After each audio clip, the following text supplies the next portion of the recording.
Hey guys, it's SJ, I hope you're good. If you're new, my name is SJ, I'm a mum of 3. They are 9, 6 and 3, and I practice gentle parenting and positive discipline at home.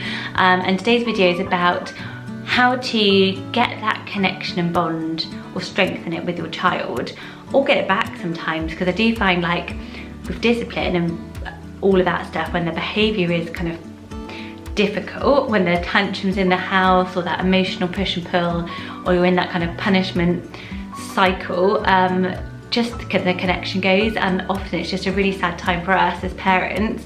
Often there's like one parent who's like the disciplinarian as well. It feels like I have to do all the hard work to try to get the cooperation and the behaviour going well, and to teach them how, you know, what we expect from them at home and their behaviour and stuff, and then the other parent gets to be the fun one.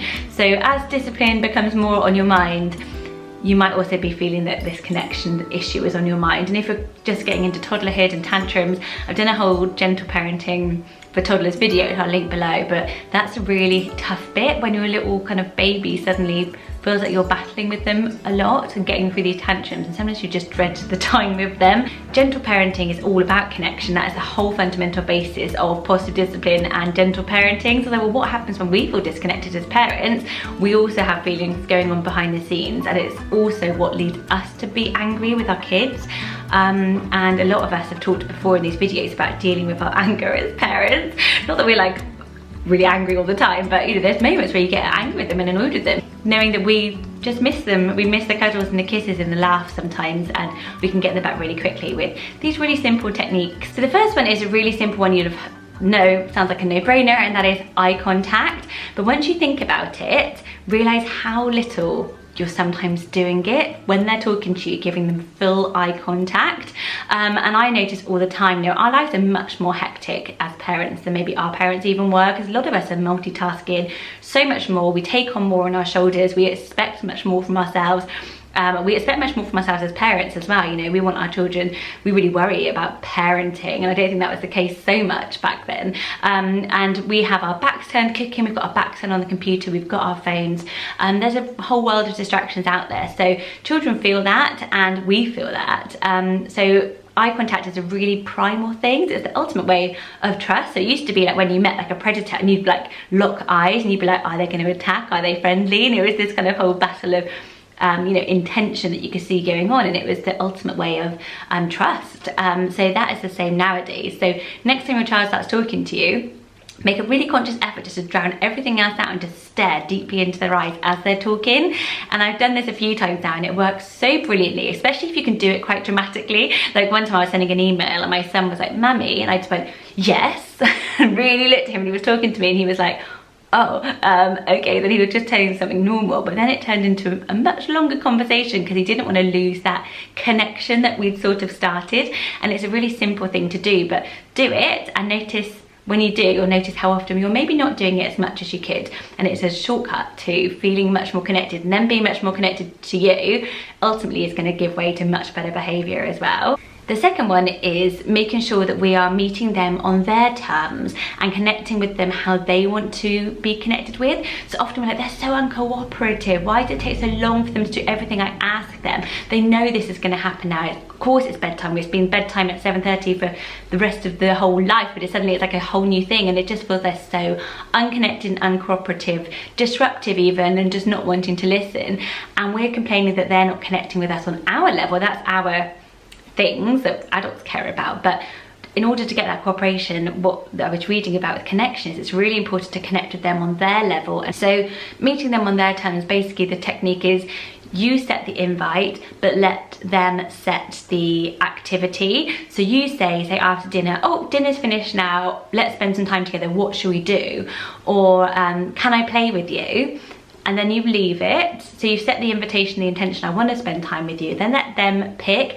Not many children are going to say, "No, I just want to be alone." They might do, but you keep trying. Apparently men have much higher isolation towers. You can tell I've been reading. But it makes kind of sense to keep persisting and asking them to spend the time. But I've noticed in my days, these last few weeks, whenever I've asked my oldest son, I want to spend time with him, I've been feeling this disconnection. He always wants to watch a movie. And I've been saying, I don't want to watch a movie with you, I want to spend time with you, I want to do something that we both like doing, because he wants to watch this certain movie that I have to pay for, basically, and I don't want to. And I'm like, oh my God, why have I been rebuffing that? Like, that's what he wants to do with me. Why have I decided it's not a good enough connection for me, and therefore I won't do it? Like, do it once. It might be that we watch that movie every single night for the whole rest of the year, who knows? But I have to meet him in his world now, and he has to know that I'm interested in his connections. Otherwise, I can't then turn around and have a double standard and be, well, when I want you to do this, you don't want to do it. So really think what's they interested in, what's their world, and set the invitation, but leave them open to pick the activity. So the last thing is about play, and play is obviously just the #1 ways that kids connect and bond with us, and we know that.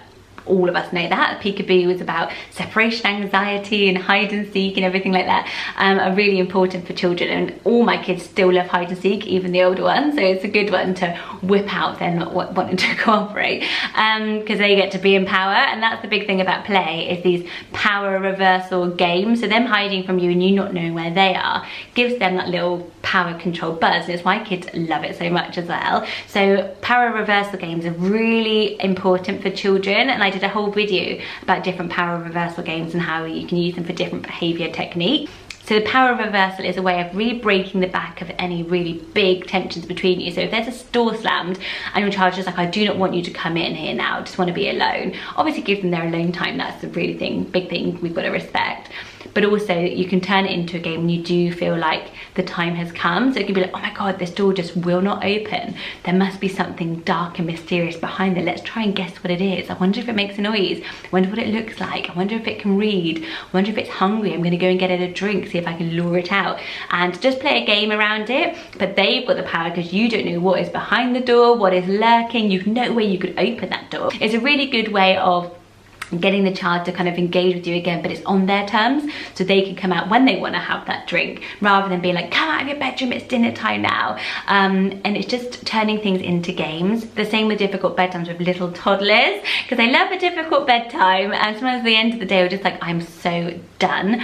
And playing bedtime is a really good one. Let's put our teddies to bed. If you're not going to go to bed, teddies are still tired, let's put them to bed. And have a mummy teddy or a mummy little dolly who says, oh, I'm putting you to bed. Haven't we had a difficult day today? We've had a few angry words. Or what should we do to make feel better? Like, should we kiss and make up? Or should we have a cuddle before bed? I'd really like that. And I'd like to say sorry, you know, as a parent, saying sorry and things like that. But doing it through play with the toys is an easy way of kind of diffusing that tension just before bed. So I hope those are interesting. I hope more than that, it's just good to say, like, connection is really difficult, and we often talk about our kids feeling disconnected, and that's why they're tantruming, but we forget that as parents we sometimes feel disconnected, and that's why we feel really angry and more frustrated with our kids, and it's harder to deal with the everyday and deal with the tantrums that on other weeks we can. So don't be afraid to say, like, actually what we need is a little bit of a reboot and a little bit of a getting our mojo, getting a bit of our love back and a bit of our bond back, in whatever way works for your family. And these are just some good techniques to try. If you like this video, do hit subscribe for more gentle parenting and positive discipline coming up. Let me know any topics you would like me to research and look into below, and I'll link my previous playlist, and I'll see you on the next one. Bye guys.